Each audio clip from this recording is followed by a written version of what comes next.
la tarde de hoy les doy la más cordial bienvenida a este su tercer y último encuentro sincrónico, en la cual pues vamos a ver dos temas enfocados en estas dos unidades relativos primero a los juicios del derecho de familia y aquellos otros procedimientos en la cual pues entra el de la comunidad como lo es el de partición, el del derecho de el deudor a ser eximido de la deuda como lo es la oferta de pago y depósito, y dos procedimientos especiales en la cual uno que es conocido como el procedimiento ordinario chiquito, que es el llamado juicio breve, y el juicio oral, en la cual pues es la antesala a lo que actualmente consta en la reforma del Código de Procedimiento Civil, que algún día tendremos el nuevo Código de Procedimiento Civil, porque es el que falta por estar acorde a los lineamientos de la Constitución Nacional de 1999. Entonces, la forma como se lleva este procedimiento oral, así quedó prácticamente el nuevo procedimiento ordinario civil que Dios quiera algún día pues lo tendremos. Bueno, entonces, estas dos unidades, pues la vamos a enfocar primero los relativos a los juicios del derecho de familia en tres importantes procedimientos. Primero, a lo relacionado con las actas del registro civil, la interdicción e inhabilitación y los juicios de divorcio. Esos son más que todo lo que acá en el Código de Procedimiento Civil corresponde a la rama de derecho de familia. Y la especialidad por el cual estos juicios llevan este nombre es porque desde el momento en el cual se introduce la demanda, ella tiene que estar acompañada de aquellos documentos por el cual dan específicamente origen a este tipo de juicio. Por lo menos en las actas del registro civil, mayormente lo que se presenta o bien sea una rectificación de fondo de la partida, sea de nacimiento, matrimonio, defunción, o sencillamente cuando no existe la partida, porque, bueno, por determinadas razones no se inscribió el recién nacido ante el registro civil, pues se lleva a cabo el procedimiento y la sentencia es una sentencia de orden declarativo, en la cual declara el estado civil de el nacimiento de la persona y por lo tanto pues ya consta su partida de nacimiento para los efectos de ley en la cual pues ella necesita tener. La particularidad también que hay en estos juicios de las actas del registro civil es que además de la rectificación e inserción de partida que consta en el Código de Procedimiento Civil, sobre todo la que todavía sigue vigente es lo relacionada con el juicio eh, ordinario propiamente dicho, porque el procedimiento sumarísimo, que es el que precisamente estaba establecido, 773, ese prácticamente fue derogado por la Ley de Registro Civil del año 2009. Entonces, el procedimiento sumarísimo, derogado por la Ley de Registro Civil, es el que se lleva a cabo ante la instancia administrativa, que es en el segundo punto. Y en ese segundo punto, en esa instancia administrativa, sencillamente lo que se abre ese procedimiento es para cambios muy sutiles, ¿eh? Decir que si cambio de una letra, cambio de un punto, cambio por lo menos de, bueno, de una palabra, si es muy sencilla, se pudiera cambiar, pero mayormente cambio de letra o cambio de algún punto o número, eso es decir, a cuestiones muy pequeñas, muy pequeñas. Porque si ya es un cambio relacionado con el nombre, relacionado con el apellido, relacionado con el sexo, relacionado con el nombre del padre o el nombre de la madre, pues ahí sí tiene que irse al juicio ordinario de rectificación de partida, que es el que precisamente se encuentra a partir del artículo 768 y siguientes del Código de Procedimiento Civil, y este procedimiento tiene dos instancias. Si es de niños y adolescentes, el procedimiento a seguir se lleva a cabo ante los tribunales del OMNA y el procedimiento como lo establecen los tribunales del OMNA. Bien, ahora, si es de una persona mayor de edad, pues sí, la norma es la del Código de Procedimiento Civil en la cual se demanda, se emplaza a todo aquel interesado, se publica el cartel de emplazamiento, un edicto para llamar a todo aquel interesado al cual pues pueda presentar una objeción por la partida, se abre un lapso de oposición, un lapso de pruebas, la sentencia, y esa sentencia se registra ante el registro principal y ante el registro civil, si la persona es mayor de edad. Si es menor de edad, prácticamente el procedimiento es muy similar y se lleva a cabo ante los tribunales de OMNA. La redacción de la demanda de rectificación, la misma del artículo 340. Lo que acompaña es precisamente la partida a rectificar. En el caso de la rectificación, en el caso de la inserción, pues se acompaña a aquellos documentos en los cuales le pueden ayudar a elaborar la nueva partida. Y uno de esos documentos fundamentales son las llamadas fe de bautismo, que las otorgan las parroquias de la iglesia, por lo menos en el caso de la religión católica, acá en Venezuela, que es donde mayormente predomina, pues en las distintas parroquias donde la persona fue bautizada, y eso pues ayuda bastante a la obtención de la nueva partida del estado civil, en el caso de la partida de nacimiento, porque ya pues con relacionado con, que son las que mayormente se insertan, porque las otras partidas pues es prácticamente muy difícil que haya una inserción, por lo menos de que no se celebre el matrimonio, bueno, entonces ese matrimonio sería nulo. Y lo mismo podría suceder con el caso a menos que hubiese habido una ausencia y esperar una sentencia de primera instancia definitivamente firme para inscribirla en el registro y convertirse en el acta de función. Pero mayormente las inserciones ocurren es con las partidas de nacimiento, mayormente. Y la sumarísima, que fue la que derogó precisamente la ley de registro civil, es la instancia administrativa, pero con errores muy sutiles. Y eso es un procedimiento que prácticamente se lleva en 15 días. Bien. Otro de los procedimientos del derecho de familia es la interdicción y la inhabilitación.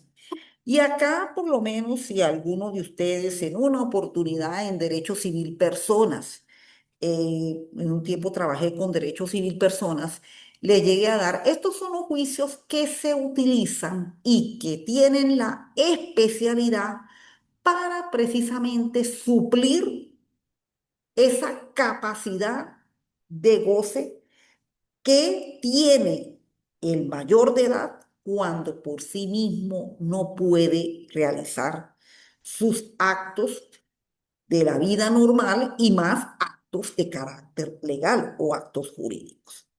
Estos juicios de interdicción y inhabilitación, sobre todo el primero, tienen una especialidad que está en el documento fundamental que se acompaña. ¿Y cuál es ese documento fundamental? Es el examen médico psiquiátrico que la persona tiene que someterse. Y por lo general, ese examen por mínimo debería hacerse dos médicos psiquiatras, porque a ellos se van a llamar para la emisión de la ratificación del examen en esa etapa sumaria que es la que se abre este tipo de juicio. Ahí tenemos lo que es la relativo a la interdicción, a la inhabilitación, pero estos juicios en la cual corresponde desde los artículos 733 y siguientes. Entonces, esos dos facultativos, que son sencillamente los médicos psiquiatras, esos médicos son los que deben acompañar emitir ese examen y ellos luego prácticamente se van a nombrar para que ratifiquen dentro de una pequeña audiencia que se abre en el tribunal la condición verdaderamente de incapaz de esa persona, en la cual ella pues no es apta para la realización de actos de la vida civil y por lo tanto, al declararse que no es apta, primeramente se le nombra lo que llaman un tutor provisional. Ese ese decreto de la interdicción provisional hay que hacerle la publicación por prensa y también participar ante el registro principal porque este tipo de juicios tienen la particularidad que sus sentencias son sentencias de orden declarativo.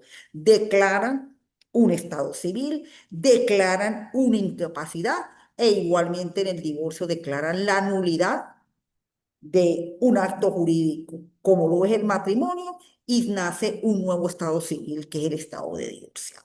Entonces, en lo relacionado con este tipo de juicio, lo importante es la presencia de los facultativos, que por lo mínimo son dos, como lo dice la norma del 733, en la cual se abre una pequeña etapa sumaria para que ellos ratifiquen la condición de incapaz, la misma observación que el juez hace sobre esa persona en la cual se le está solicitando la interdicción y, como no, se puede acompañar de algunos testigos para que ratifiquen esa declaración. Posteriormente, una vez que se nombre el tutor provisional, se abre la etapa del procedimiento ordinario, se abre la etapa pruebas, informes, sentencia y se dicta la sentencia. Esta sentencia, declarando la interdicción definitiva, tiene una consulta en el superior, en segunda instancia. Y si la segunda instancia la ratifica, entonces ahí la persona queda ya definitivamente entredicha, el tutor provisional pasa a ser tutor definitivo, la sentencia, por ser declarativa, hay que publicarla en prensa y hay que registrarla por ante el registro principal. ¿Por qué hay que registrar la sentencia? Porque al registrar la sentencia crea un nuevo estado de capacidad de las personas. Y cada vez que esta persona vaya a realizar un acto jurídico, ella ya no la va a hacer por sí sola, sino la va a hacer es el tutor definitivo quien hasta que la persona deje de existir, lo representará en los actos y negocios jurídicos en la cual la persona necesite realizar. En el caso de la inhabilitación, pues el procedimiento es muy similar a la interdicción, pero más que todo la inhabilitación se utiliza es como para nombrar un tutor o un curador que le administre lo que es el manejo pecuniario de la persona por tener mucha ansiedad en no tener el manejo acorde de sus ingresos. Eso es más que todo lo que utiliza la inhabilitación.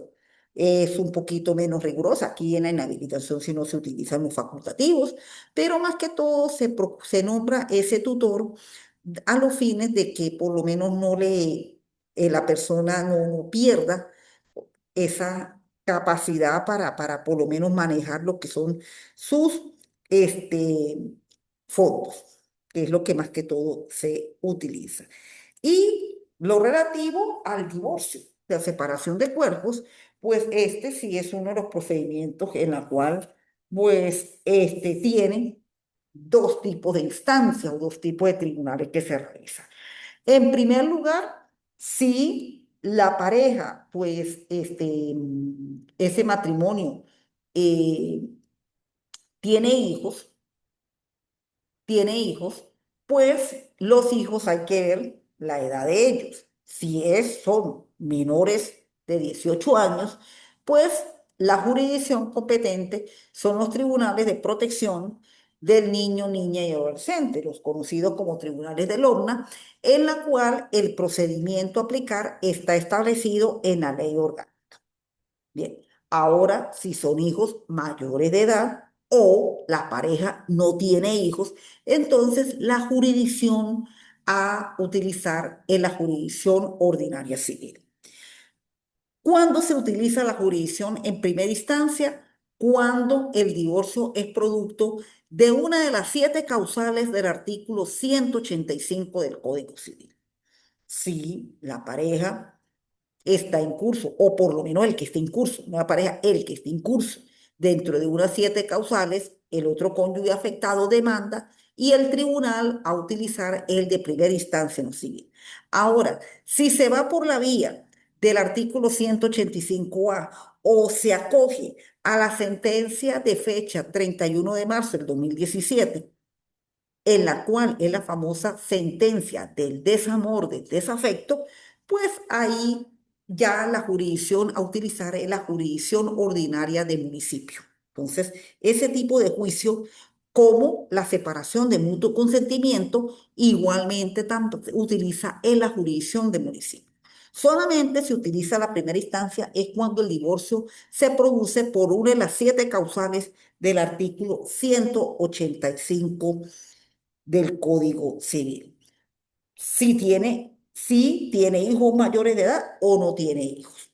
De resto, para las separaciones de mutuo consentimiento, para el artículo 185A y para el desamor, la jurisdicción es la jurisdicción ordinaria. Ahora, el procedimiento. Bueno, en cuanto al procedimiento, aquí la especialidad es que el documento fundamental es el acta de matrimonio. Se supone que para que se dé el divorcio tiene que haber existido un matrimonio. Si no existe matrimonio, se va por otra vía, que es la comunidad concubinaria. Pero si hay el matrimonio, el divorcio, pues naturalmente tiene que existir ese documento fundamental, naturalmente. Y quien demanda, quien tiene la cualidad activa, es el cónyuge afectado. Cónyuge afectado en la cual no estaba en curso en las causales del 185. Por la vía del 185A, ¿qué es lo que sucede? Que se aplica es el pequeño procedimiento que ahí establece la norma del 185, la cual se introduce el escrito, se cita, la otra parte acepta que sí y viene la sentencia. Una de las particularidades de estos juicios de familia también es la presencia del Ministerio Público. En estos juicios, generalmente en todas sus dimensiones, tanto en las rectificaciones de actas como en la interdicción y inhabilitación, y más que todo en los divorcios, la presencia del Ministerio Público. Y sobre todo que previo a el procedimiento ordinario hay la especialidad de los actos conciliatorios. Tiene también esta particularidad, por lo menos en el juicio ordinario, el de las causales. En el del 185 y en el desafecto, pues no hay necesidad de actos conciliatorios, pero en el primero sí hay la presencia de actos conciliatorios.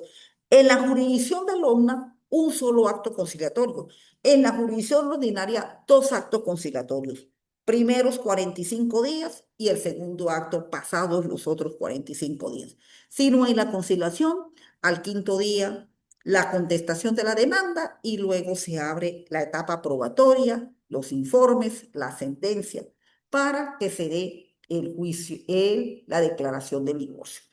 Si queda firme la declaración del divorcio, acude naturalmente ante se ejecuta la sentencia, se lleva al registro civil, al registro principal, para que en un libro quede declarado la terminación de ese matrimonio. Ahora, pues existe el llamado, el 185, bueno, el famoso juicio relativo a el desafecto o el desamor. Acá, en virtud de la sentencia de la Sala de Casación Civil del Tribunal Supremo de Justicia de fecha 31 de marzo del año 2017, más que todo en vista de la incompatibilidad de caracteres, tiene su especialidad que ese se lleva a cabo es ante la jurisdicción ordinaria. El procedimiento a seguir no sigue la jurisdicción contenciosa como se lleva el juicio normal, sino en la jurisdicción voluntaria, en la cual, pues, este juicio, que es el que encontramos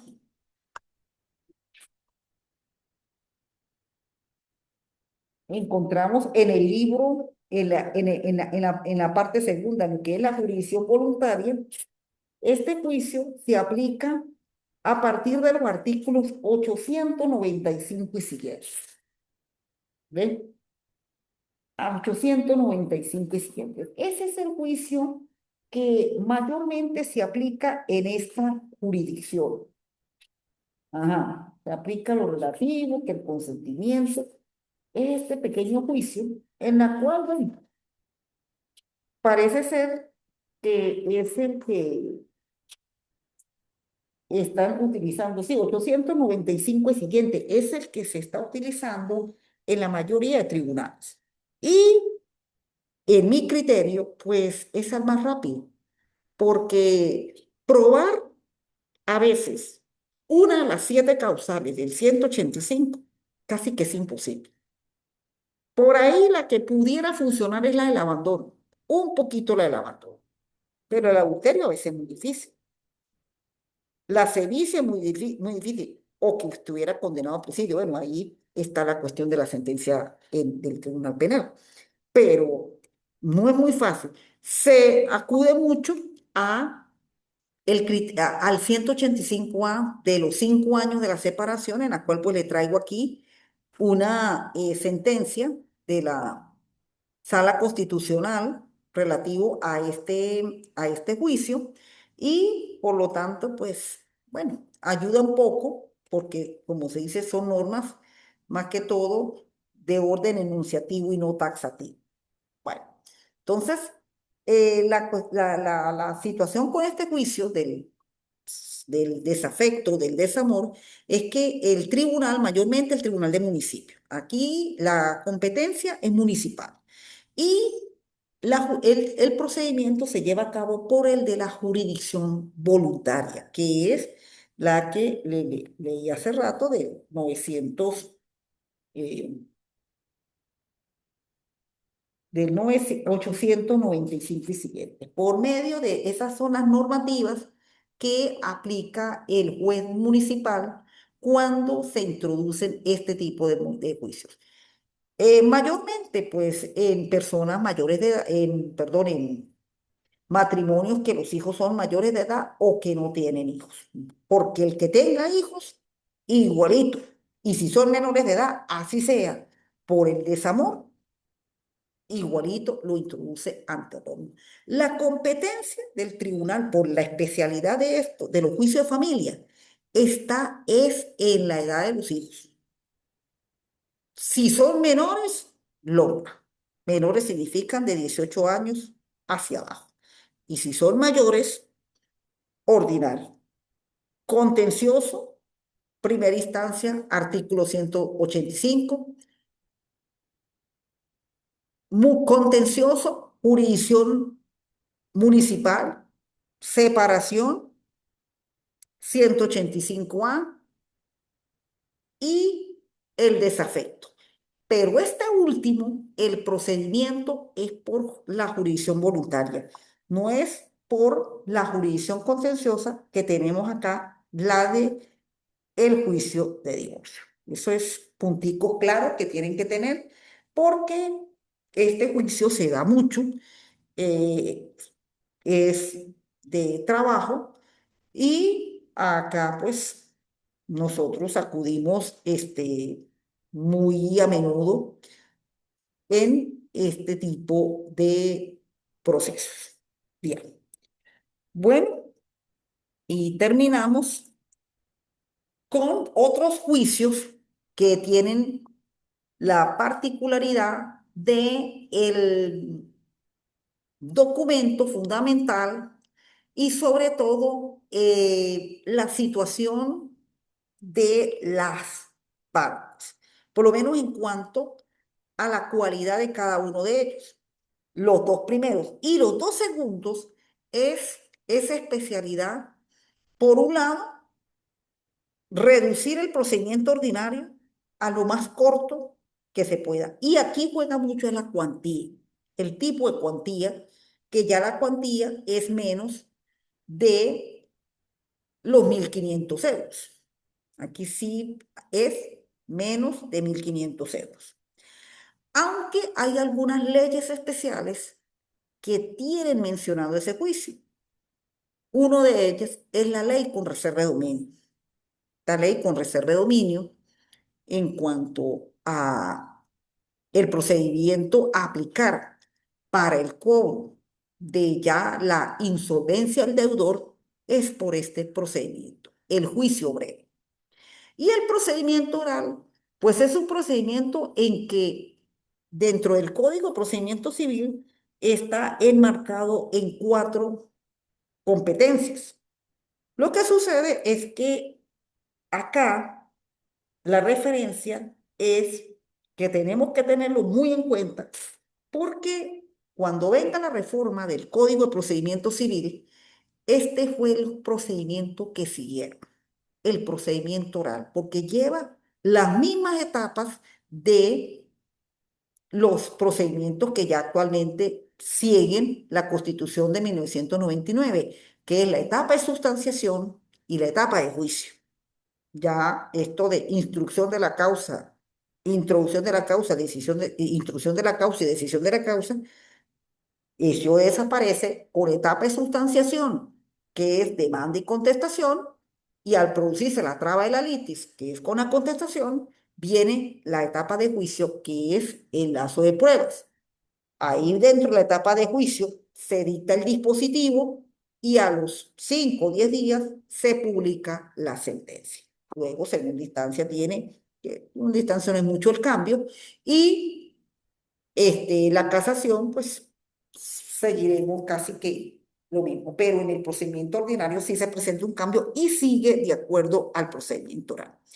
Bueno, en cuanto a la partición, pues sencillamente, ¿dónde está la especialidad? Que este es el juicio de los comuneros, de los comuneros. Es decir, cuando un determinado bien pertenece a varios y deciden partir, es decir, adjudicarle a cada comunero la cuota que le corresponde. ¿Dónde está precisamente la especialidad de este juicio? Bueno, en el propio artículo 777, muy claramente, no la división de la comunidad no lo establece.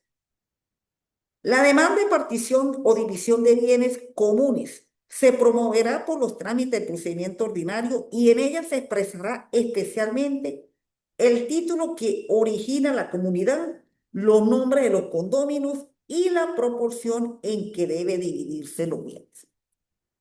O sea, la demanda, como lo dice el 340, pero ahí tiene que tener qué es lo que se va a dividir, que son los bienes. El nombre de quien son los dueños de esa comunidad. Y, aparte de eso, ¿qué es lo que le corresponde a cada comunidad? Porque este es un juicio que tiene ese típico adagio jurídico que nadie está obligado a vivir en comunidad.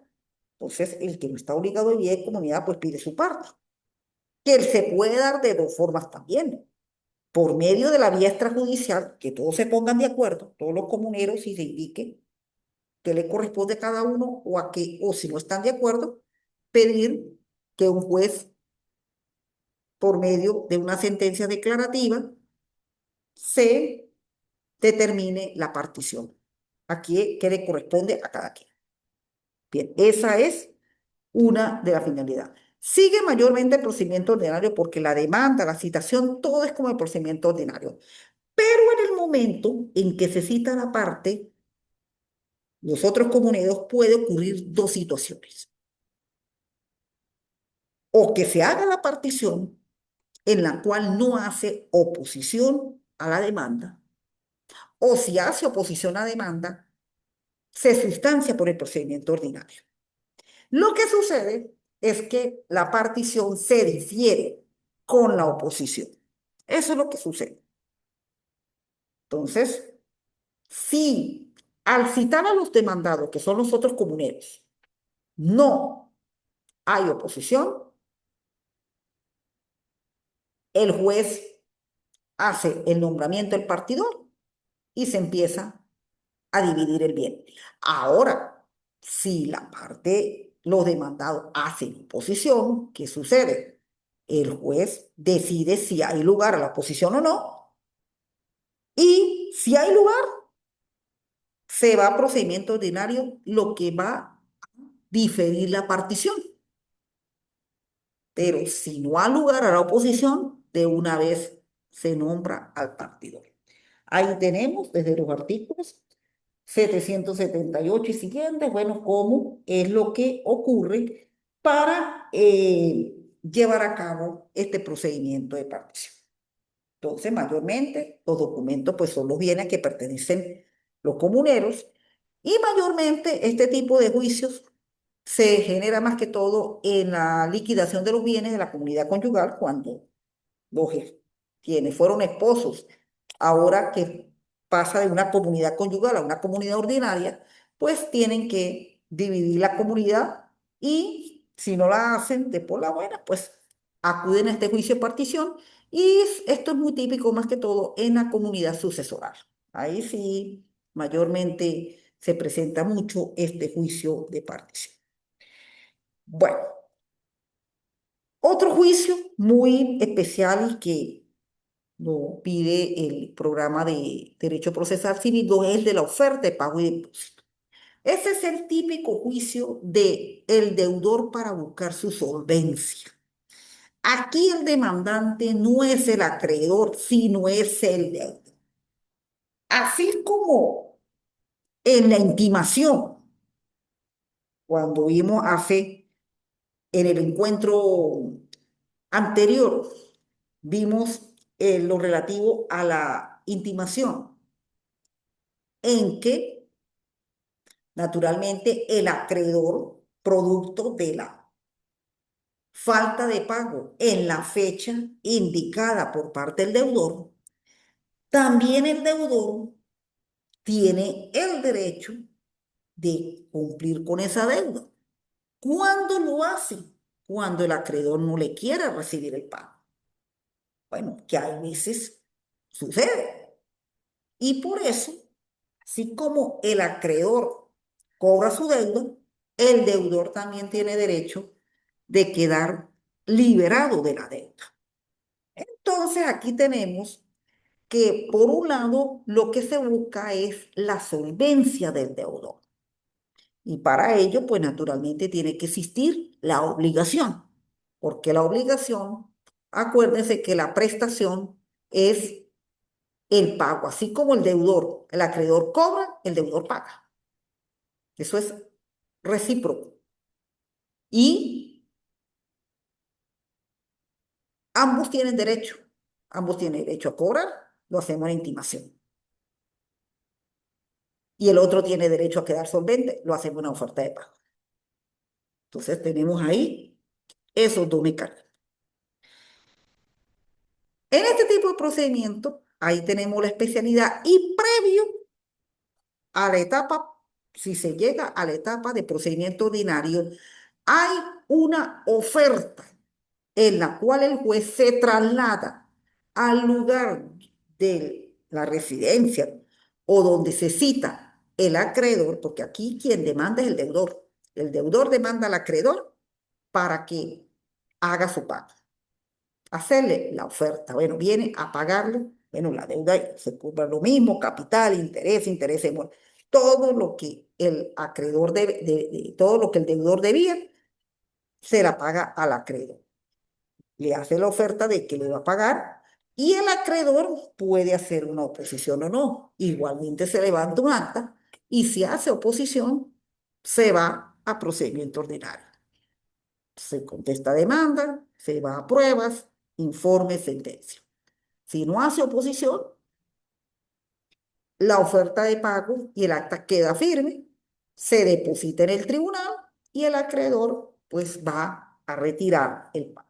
Ese dinero se deposita en una cuenta del tribunal. Los tribunales por lo general tienen su cuenta y precisamente allí es donde recibe ese pago. Por supuesto, un pago completo con intereses y todo, porque si el acreedor se va a solventar, tiene que solventarse con todo para, de esa manera, pues, si tenía una medida, pues, que levantarle la. Mayormente este tipo de juicio se aplicaba mucho o se ve mucho es con los cánones de arrendamiento. Es más, hasta existe lo de la consignación de cánones, que ahora a nivel de vivienda pues se hace por SUNAVI, a nivel de inmuebles de uso comercial se hace en los tribunales de municipio, para que el acreedor, digo, el arrendador se vaya y esa cuestión. Pero en otros casos, pues, a menos que sea eh,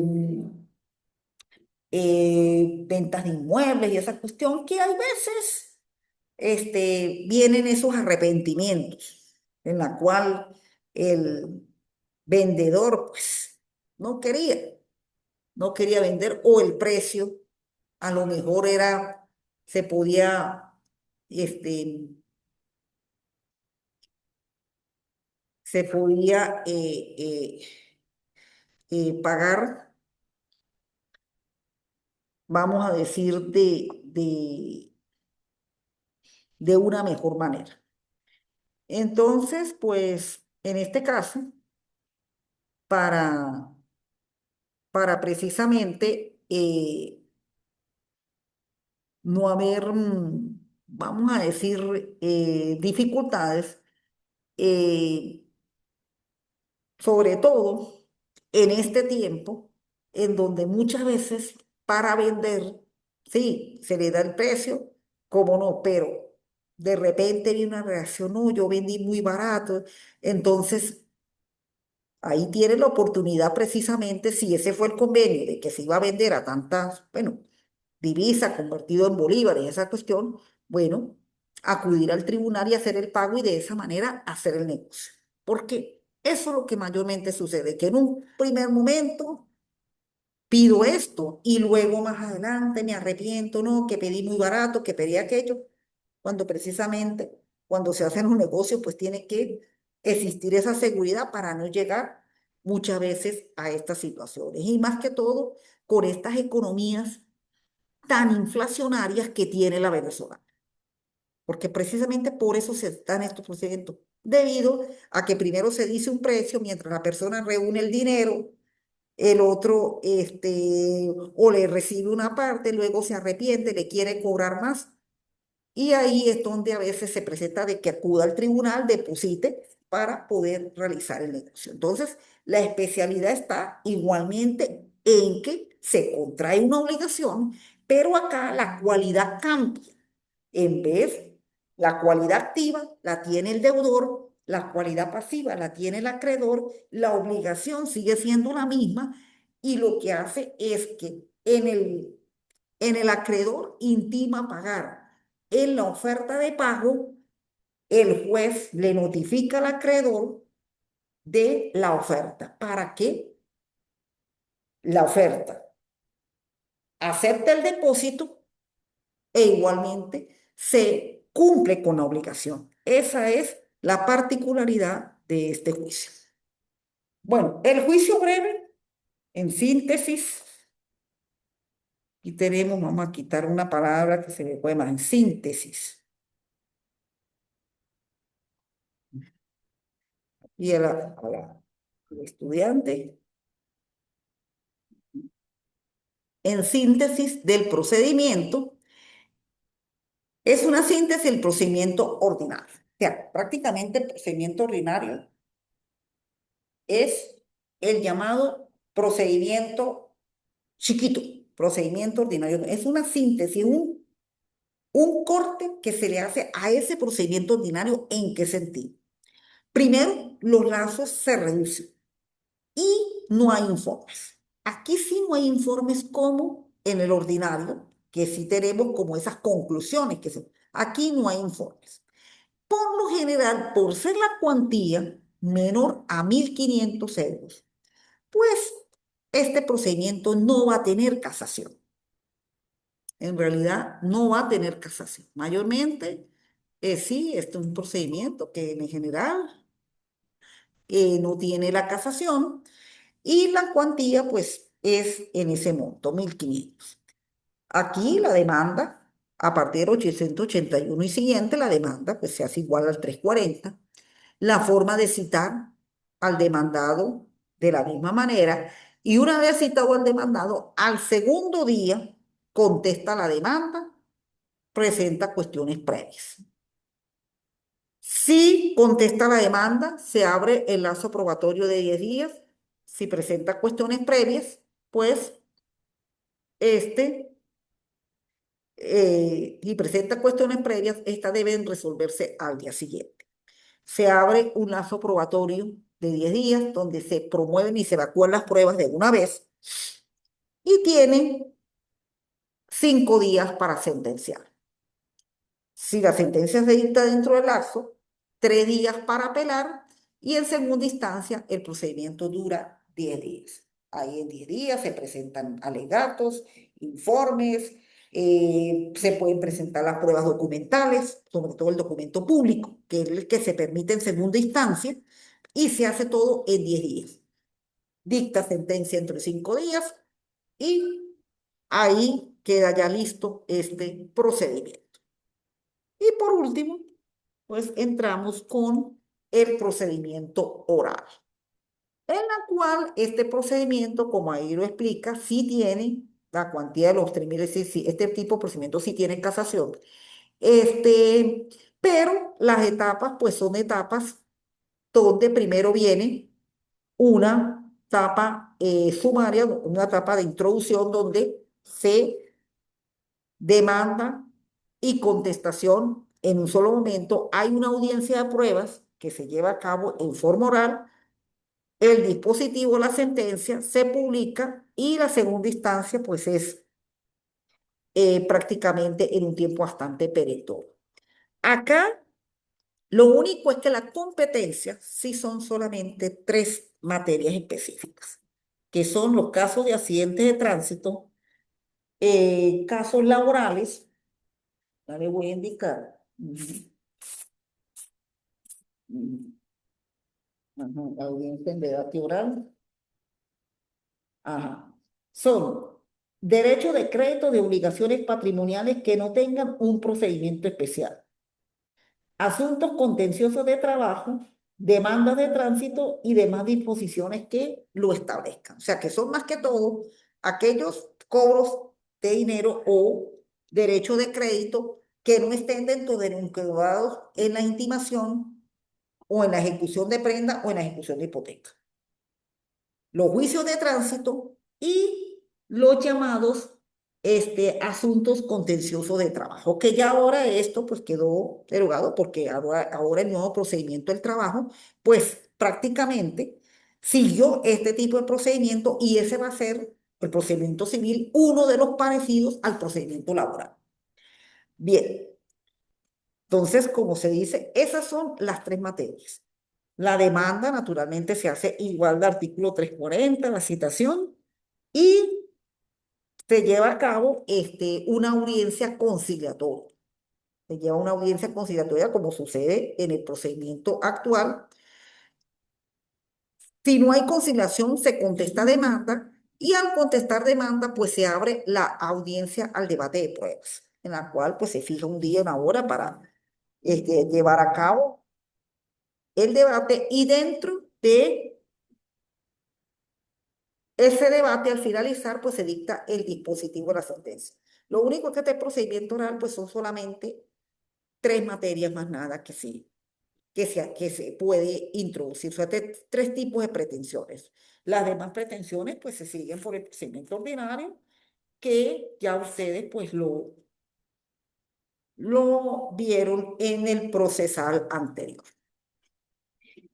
Bueno, mi estimado, bueno, los dos participantes de la materia, bueno, de mi parte, pues fue un placer haber tenido con ustedes estos encuentros y ya lo que quedaría sería la tercera evaluación más el recuperativo, que bueno, pues ojalá pues no, creo que ya uno pues sí va a tener que presentar un recuperativo porque no aparece ya, ya una materia, una evaluación no la presentó, por lo tanto le quedaría recuperativo.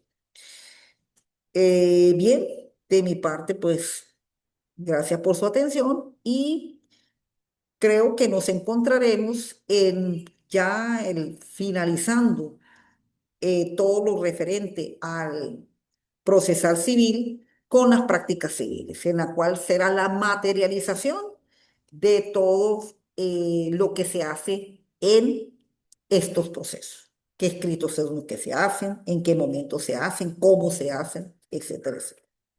Bueno, gracias por su atención.